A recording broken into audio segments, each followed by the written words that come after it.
Hello everyone, economics ज्ञान YouTube channel में आप सभी का स्वागत है। जैसा कि आप सभी देख पा रहे होंगे, आज की अपनी जो अध्ययन की जो विषय वस्तु है वो है मुद्रा, मनी। मुद्रा जब भी नाम सामने आता है, note, currency, digital currency, online transfer इत्यादि बातें दिमाग में घूम जाती हैं।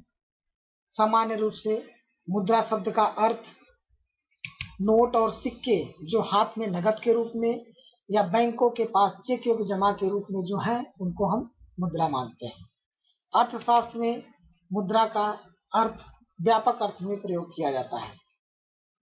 अलग अलग अर्थशास्त्रियों ने मुद्रा को अलग अलग रूपों में परिभाषित किया है, लेकिन भाषा को लेकर के अर्थशास्त्रियों में एक मत नहीं है। जहां तक इसके महत्व की बात है तो प्रोफेसर एडम स्मिथ मानते हैं कि मानव सभ्यता में मुद्रा का महत्वपूर्ण योगदान रहा है। उन्होंने मानव सभ्यता के 3 महत्वपूर्ण आविष्कारों में मुद्रा को महत्वपूर्ण स्थान दिया है, जिसमें लेखन कला, पहिया और मुद्रा। क्राउथर की बात माने तो क्राउथर मानते हैं कि ज्ञान की प्रत्येक शाखा की अपनी अपनी मूल खोजें हैं। जैसे यंत्र कला में पहिया, विज्ञान में अग्नि तथा राजनीति में ओट। उसी प्रकार अर्थशास्त्र और मनुष्य के कारोबार में मुद्रा सबसे उपयोगी आविष्कार है, जिस पर बहुत सी बातें आधारित हैं। लेकिन मुद्रा की बात जहां तक हो रही है, इसके महत्व की बात हो रही है, तो यह बात अति आवश्यक हो जाती है कि हम यह जाने कि मुद्रा की उत्पत्ति कैसे हुई। मुद्रा की उत्पत्ति को लैटिन भाषा के शब्द मोनेटा से हुआ माना जाता है। मोनेटा गॉडेस जूनो का दूसरा नाम है, जिनके मंदिर में सिक्कों की ढलाई की जाती थी। विशेषकर मुद्रा की उत्पत्ति मानव सभ्यता के साथ मानी जाती है। उसमें वस्तु विनिमय प्रथा मुद्रा के उत्पत्ति में महत्वपूर्ण भूमिका निभाता है, जिसमें श्रम विभाजन तथा विशिष्टीकरण और दोहरा संयोग भी एक महत्वपूर्ण अवयव का काम करता है। यहाँ स्पष्टीकरण जरूरी है। वस्तु विनिमय प्रणाली वो प्रणाली है जिसके तहत व्यक्ति एक वस्तु के बदले दूसरे वस्तु का विनिमय करता था।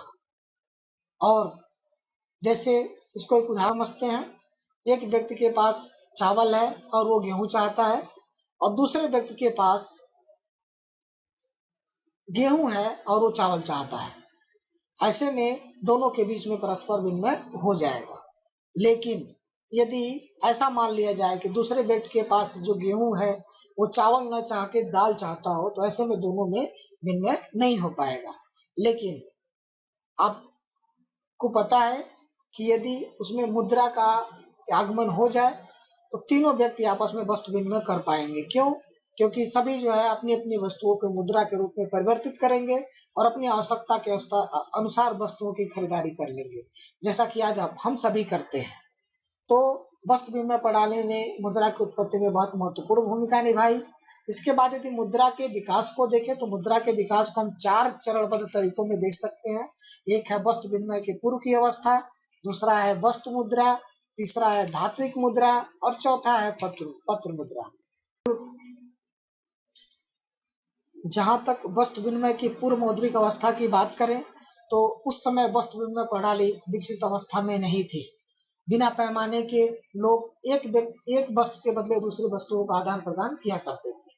लेकिन वहां पे धीरे धीरे लोगों को समझ में आने लगा कि उनका कुछ निर्धारण होना चाहिए। उदाहरण के लिए एक बकरी के बदले एक गाय नहीं, या एक गाय के बदले 2 बकरी का होना आवश्यक है। तो वहां जो है वस्तु मुद्रा ने धीरे धीरे स्थान लिया।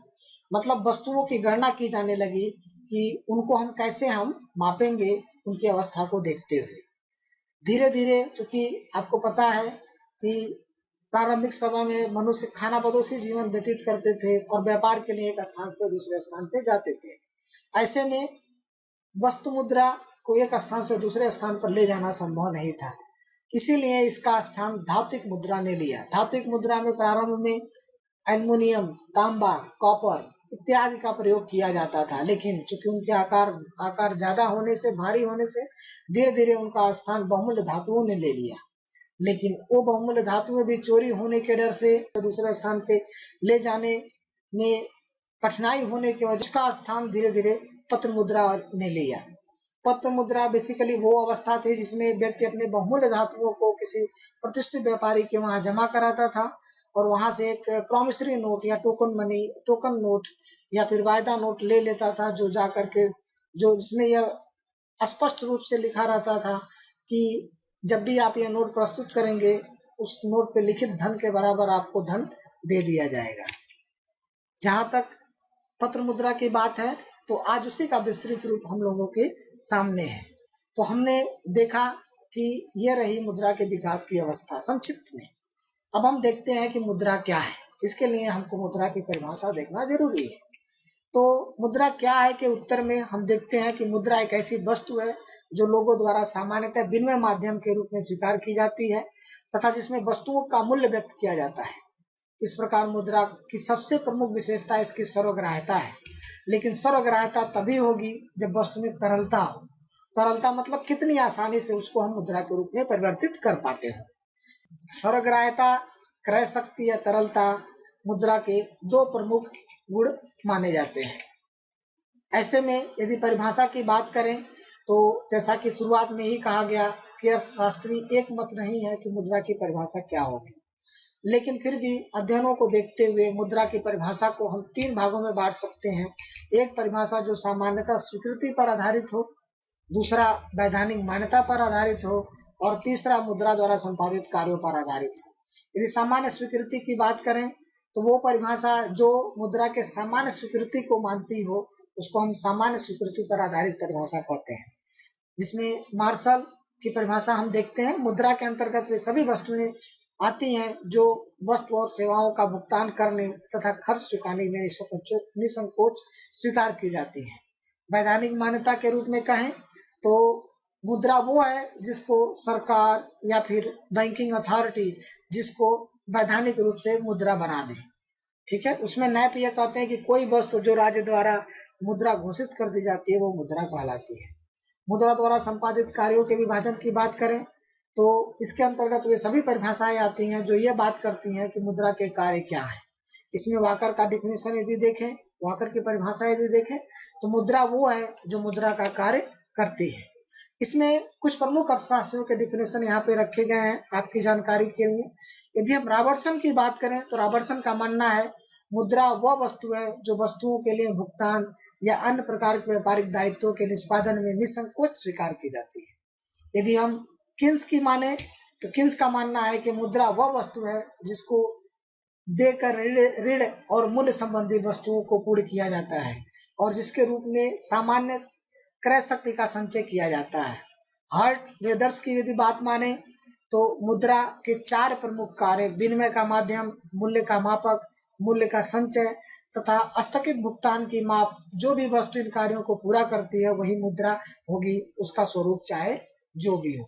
यदि हम कोल की बात माने तो कोल मानते हैं मुद्रा केवल क्रय शक्ति है, अर्थात एक ऐसी वस्तु जिससे दूसरी वस्तुएं खरीदी जा सकती हैं। यह एक ऐसी वस्तु है जो साधारणतः तथा व्यापक पैमाने पर भुगतान के साधन के रूप में प्रयोग की जाती है और साधारणतः ऋणों के भुगतान में स्वीकार की जाती है। यदि हम क्राउथर की बात करें तो क्राउथर का मानना यह है मुद्रा वह है जो विनिमय के माध्यम तथा ऋणों के भुगतान के रूप में सामान्यतः स्वीकार की जाती है तथा जो मूल्य के मापक एवं संचय कोष का आधार का कार्य करती है। तो इस प्रकार मुद्रा के कुछ प्रमुख परिभाषाओं की बात हमने यहाँ पे की। दोस्तों आंखेंगे कि मुद्रा के कार्य क्या क्या हैं, मुद्रा किन किन अवयवों से मिलकर के बनी हुई है।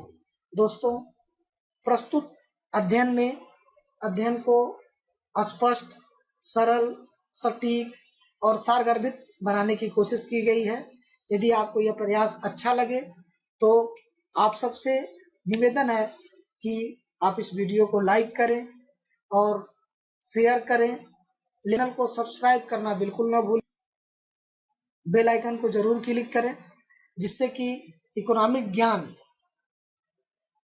आपका इकोनॉमिक ज्ञान रूपी गाड़ी तेजी से बढ़े और आपको इकोनॉमिक्स की एक अच्छी समझ विकसित कर पाए।